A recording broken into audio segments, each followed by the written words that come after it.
Appearances can be deceptive in the global trade in human beings. Today's slaves don't wear shackles. They are given a wage, but not enough to eat. 12 million men, women and children are part of a global economy that exploits the most desperate. हम लोग रात दिन मेहनत करके तो काम उनका निकाल देते हैं, फिर वो इत्मीनान से सो जाते हैं. Like the slavery of old, it trades on fear. कपड़ा सारा लेके आए, वहाँ बोले जल्दी से घर निकल जा नहीं तो साले चाकू मार देंगे तेरी गांड. It's a legal economy that millions of us buy into every day. For the workers, it's a slave-like condition.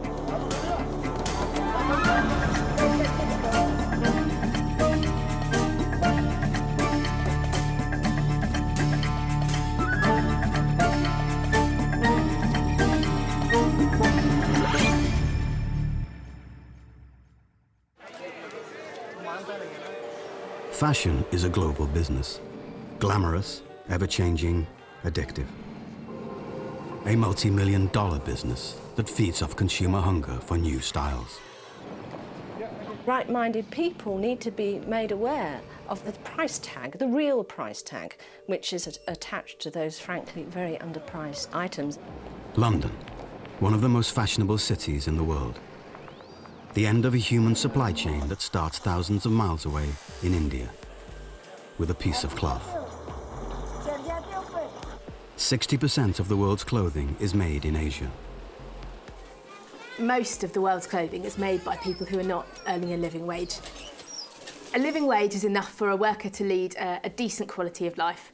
It's enough for them to look after their family with 2 dependent children, enough to have shelter, food, healthcare and a small amount of disposable income.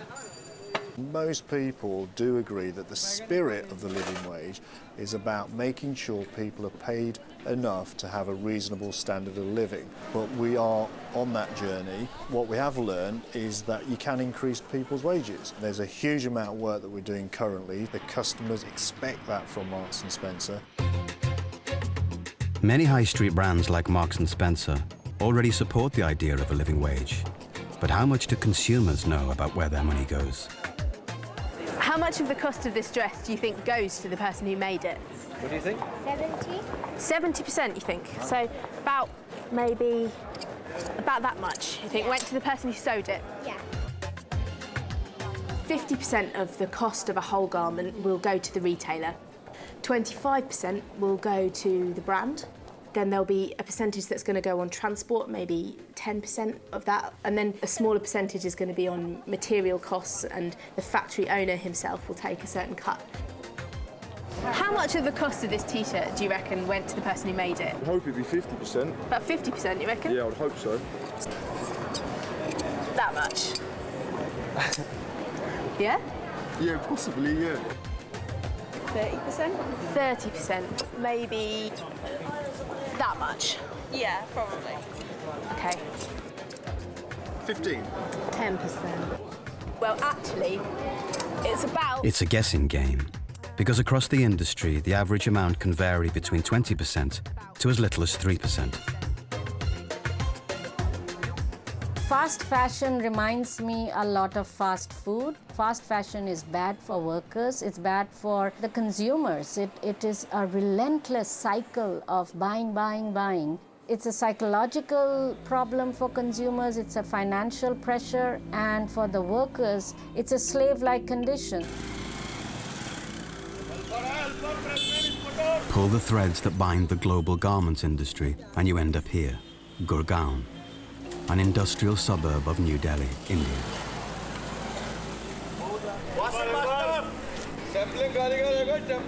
This is where many of the world's biggest brands come to get the clothes we wear. Gap and Next use Pearl Global, considered to be model employers. In a day, one line is producing almost like 400 to 450 garments, depending on the styling of the style. And do you feel the pressure from demand for changing fashions here on the factory floor? No, that's the nature of the business. We have to live with it. We cannot make one garment for all of our life, or we cannot wear one garment for all of our... That's a requirement of the business. We have to change with the time and fashion. Pressure is increasing day by day, in terms of pricing, Every companies are getting, all the companies which we are working with, they're all big brands. They're getting strict now in terms of their compliance. So the pressure is coming in from all the directions now, you know. The competition is coming from places where the labor costs are now even cheaper than in India. These people are, in terms of dollars, I can say $150 to $160 a month. And compared with workers in Bangladesh? Approximately around 50 to 55 in Bangladesh. We have to compete with Bangladesh. It's tough. 2.5 million people work in the garment industry in this part of India, some in factories that are regulated by the big Western brands who buy from them. But not all factories are monitored by compliance teams. The huge demand for cheap clothing pushes the manufacturing down the chain into local sweatshops. The longer the distance between the end consumer and the producer, the more points there are where exploitation can occur. The further away you go down that chain in terms of subcontractors and subcontractors, the challenges become all the more greater. Most of the garment workers in Gurgaon are migrants who have traveled 1,000 kilometers from their homes in Bihar state on the promise of a well-paid job. Outside the garment factories, there's a clamor to tell us their grievances. Night लगती है वहाँ पे 14 घंटे काम होती है daily 8 घंटे का मिलता है हमें 4900 रुपये उसके बाद में ओवर टाइम मिलता है बेसिक से ओवर टाइम मिलता है सिंगल घंटा ड्यूटी में मैम एक बार मिलता है सिर्फ 5-6 बजे का 15 मिनट का टी ब्रेक जबकि 3 टी ब्रेक 4 ब्रेक होते हैं.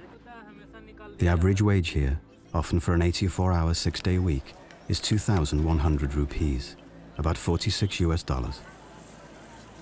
ये जो आप 2100-2200 हफ्ते में कमाते हैं, ये आपकी ज़रूरतों को पूरा पड़ता है कि नहीं? जी नहीं. What happens on the ground is that workers are working what I can only say is forced labor.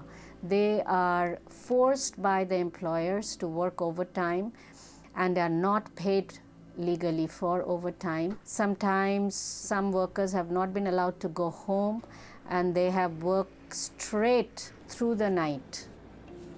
These workers asked us not to name their employer and would only meet us late at night. They were afraid of reprisals from their management. All the मामले यहाँ ये धीमे चलने का बिल्कुल ठीक नहीं है इसलिए बाहर से कुछ मिलता है यहाँ पे आके कुछ देते हैं जबरदस्ती भी काम भी होते हैं यहाँ पे अगर कोई ऐसी है कि छोटी प्रॉब्लम मार दी है तो कोई इसमें 10 प्रॉब्लम खराब होती हैं यहाँ पे इस कंपनी के अंदर तो संडे तो मिलता ही है सिर्फ हफ्ते में ऐसी कोई छुट्टी नहीं मिलती अगर संडे को ड्यूटी हो तो संडे बुलाते हैं ड्यूटी ये कम से कम मान लीजिए 20-25 दिन मान लीजिए जैसे कंपनी की सरकारी छुट्टी होता है वैसे बहुत सरकारी छुट्टी भी हमें कोई मिलता भी नहीं है. The major clothing brands insist their suppliers sign up to stringent codes of compliance. In theory, this code of conduct enforces the local minimum wage, bans forced overtime, and guarantees decent working conditions. Pearl Global, the only factory to open its doors to us, says it keeps to the code. We are paying double overtime. Can people refuse to do it? Mostly not, but if we are putting like 1 hour overtime, they never say. But if we have asked them for more hours, they normally say no, but we never pushes them to go for an overtime, which is more than 1 hour. These compliance people are in a way a big help to us and our society also in terms of the work what they are doing to make sure that the people who are working in the factories are getting proper wages, they're getting proper leaves, and they are taking care of a lot of things in those terms, you know. But compliance does affect profitability. With a factory who is following the correct compliance norms versus a factory who has not been following all these norms, I think we are at a disadvantage by about 25 to 30%. Some people are resorting to the tactics of saving money by not paying the required wages to the labor. We don't resort to those tactics. We invest in factories abroad, factory in Bangladesh, factory in Indonesia, factory in Vietnam, which gives us a competitive edge. While Pearl Global try to resist the pressure to reduce costs, workers for other companies give a different view. हर तरह की शोषण है, salary कम देते हैं, over time ज़बरदस्ती लगाते हैं, कभी काम चलता है तो ऐसा चलता है कि रोज़ नाइट लग रहा है, आदमी परेशान हो रहे हैं, लेकिन वो नाइट अगर ज़रूरी है तो वो लगाएंगे ही लगाएंगे. गाली गलौज देना, मारना पीटना, तरह तरह की प्रॉब्लम्स है. क्या ऐसा होता है और क्या यहाँ पे कोई है जिनकी कभी मारपीट हुई है? मेरे साथ खुद हुआ है. मास्टर लोग मतलब गला पकड़ के दबा देता है, कहता है क्या काम करता है। 2 बंदे आए गाड़ी से, साइड में खड़ा किए। हम सोचे कहीं राह पूछ रहे हैं, कहीं दूसरे जगह जाना होगा, कहीं भटकते हुए। साइड में खड़ा किए, मेरे गर्दन में मुफलर गर्दन में था, मुफलर पकड़ के खींच दिए। खींच के पूछे कहाँ जा रहा है? हमने मैं तो रूम पे जा रहा हूँ। तो यूनियन जा रहा है। हमने मैं यूनियन नहीं जा रहा हूँ, मैं रूम पे जा रहा हूँ। बोला कि साले जल्दी गाड़ी पे बैठ, मैं चल तुम्हें कपा सारा छोड़ता हूँ। कपा सारा लेके आए, वहाँ बोले जल्दी से घर निकल जा, नहीं तो साले चाकू मार देंगे तेरी गांड। One of the workers we interviewed then agreed to show us where he lived when his landlord arrived. Why won't you talk to us? Why won't you talk to us? Why won't you talk to us? वो बोल रहे थे कि यहाँ पे सब कोई shooting वूटिंग नहीं होने देंगे, कोई नहीं आएगा यहाँ पे। यहाँ पे क्यों बुला के लाए, इसी चीज़ के लिए बोल रहे थे, डांट रहे थे। हाँ, वो मजाक में हल्का सर पे जैसे कि उसके लिए तो बोलते कि तुम बच्चे हो, ये हो, उसके लिए मुझे किसी से डर नहीं। In the Indian garment industry, fear and humiliation go hand in hand.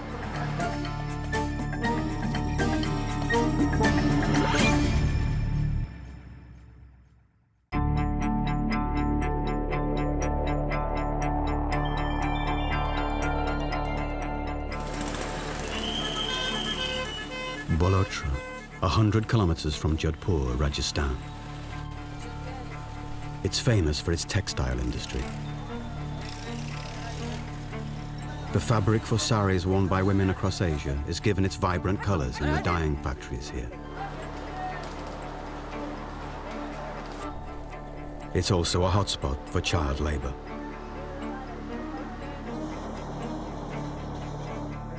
Here, children can be found working at every stage in the process, from dyeing and printing using heavy machinery in dirty and dangerous conditions, to pulling cloth across the drying racks high above the factory floor, without any safety equipment. In some places, the adults tried to hide the children from us. In others, there was no shame in employing them. We never compromise with quality. This is our main motto of our business, and we are very famous for quality. Many of the children we spoke to live and work in the factories. Some we found had been working since they were just 7. These boys work 12-hour shifts. Yeah, look. और कितना कमाते हो महीने में? 4-5 हज़ार। पढ़ाई करना अच्छा नहीं लगता है? पढ़ाई करना अच्छा नहीं लगता है। यही काम करते रहोगे? तेरा शादी हो गया है? कितने साल पहले शादी हुआ? मैं 7 साल का था। और तेरी बिंदी कितने साल की थी? वो बिंदी थी 7-8 साल की, अभी अब तो अभी बच्चे हैं कि नहीं है? नहीं अभी। अब वो लेने है ना।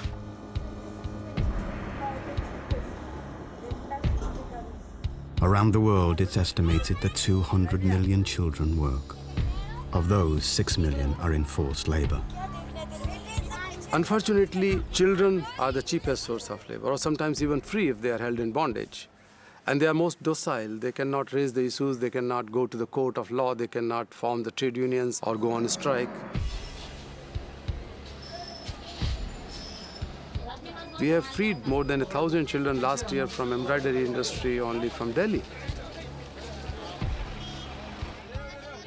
Much of that work was for export purposes.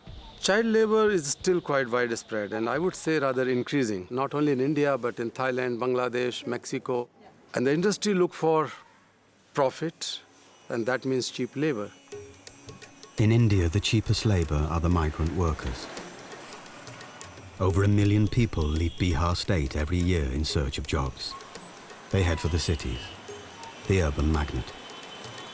The scale of the problem of forced labor in India is daunting, but business solutions can be found in the most unlikely places, like here, in the village of Mewat, 2 hours from Gurgaon. It's incredibly important for us to try and find work for people as near as possible to their home. Mewat is located in the embroidery belt of India, where we found a very big informal economy building up. We worked with a fantastic factory owner there to create this pilot project with the women in that community to help them create social networks, to educate them about their rights and to empower them in a way that we hope will, in the longer term, give them a real choice in terms of their livelihood. The women's work will end up in Gap stores, but the women won't end up in the factories of Gurgaon. अच्छा अख्तरी आप कितने साल से आ रही हैं यहाँ? 3-4 महीने हो गए। 3 साल पहले जब आई तो आपको ये काम आता था कि यहाँ सिखाया? ना तो यहाँ सिखाया जी। हाँ? यहीं सिखाया जी। आपको अच्छा लगता है? अच्छा लगता है। क्या अच्छा लगता है? काम अच्छा लगता है। It's a small-scale project, which is proving very popular with local women. See, the large number of garment workers in urban areas, they all come from the rural areas. They leave their family there, and in the urban area, they live in a very, very difficult situation. In rural setting, if these industries start coming back and providing them training, and then local community will be also beneficial, and the industry will be also will be benefited from this. Human trafficking is an incredibly important issue to address. What's good for business is a stable manufacturing environment, and that comes from happy workers who are being educated, empowered, so that they can protect themselves and become more valued employees for factory owners. ऐसे ही डुलते फिरते रहे मैं, अपना घर का खर्चा चल जाए, साथ में बैठी रहे मैं, बोले बतलावें, काहे के गिबत से बच जा, काहे के मोहल्ले बस्ती गिबत से बच जा, लड़ाई से बच जा।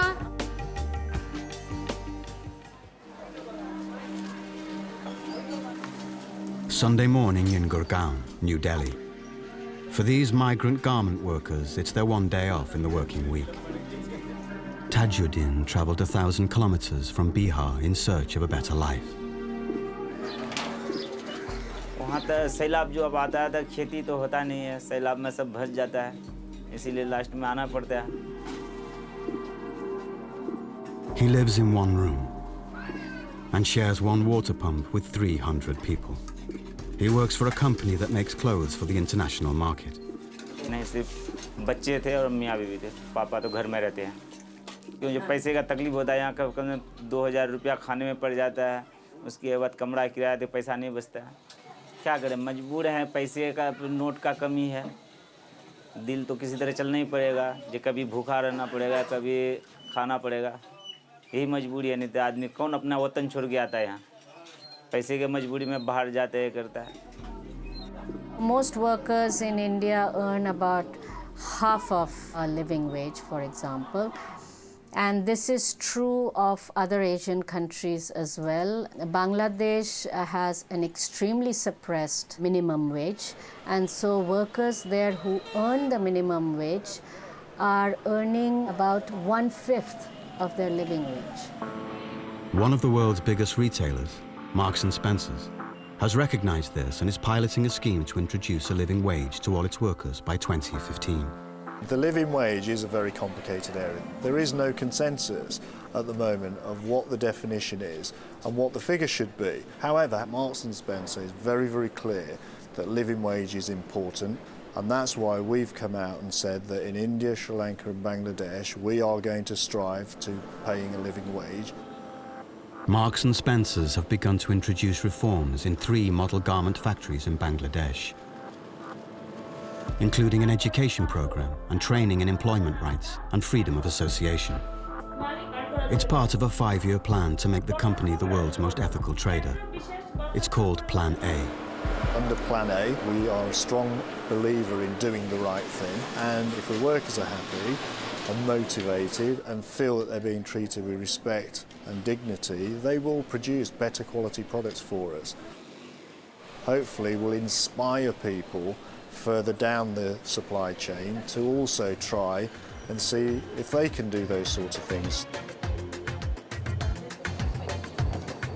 Labour Behind the Label would really encourage consumers to take action on these issues, to think carefully about where they shop, and when they do choose a brand to shop with, they should ask questions. Would you be willing to pay £1 or £2 more if you thought that that money was going to go to the person who made it? Yes, I would. Yes, definitely. Yeah, if it was fair trade, definitely. Yeah. No, not. Definitely would pay an extra £1 just to sort someone out. I pay a little more, but it lasts longer, and I know that I'm not exploiting somebody who's probably about this height. In theory, I definitely would. In practice, when you walk into a shop, I can't absolutely guarantee that moment I'd be thinking about what you just told me. Till workers have protection and they lose their fear and they're able to express their grievances and solve their problems. And the only way to do that is to have representative workers' organizations. Back in Gurgaon's garment district, some of the workers we met told us they'd been intimidated by their employers. 6 of them were told they'd been sacked for talking to us. वही पूछ के बोल रहे थे कि क्यों तुमने बोला कैमरे के सामने सब बात, क्या ज़रूरत है तुम्हें बोलने की। मैं बोला कि जो मेरे साथ होता है वही मैं बोला हूँ, कौन सा गलत बोला। काम में गलत साबित करके 1 महीने का नोटिस देकर निकाल देंगे, क्या कर लोगे बाद में, कुछ नहीं करेंगे कैमरे वाले तुम्हें, यही बात तो बोल रहे थे उन्होंने। As a result of this film, the union is now in talks with the employers about trade union representation and reinstating the workers. मुझे डर नहीं, अगर निकालने भी देंगे तो मुझे डर नहीं, जो करना हो बाद में देखेंगे, जो करेंगे। Almost 200 years after the abolition of slavery, millions of humans remain in bondage. This is a crime. It's a modern form of slavery.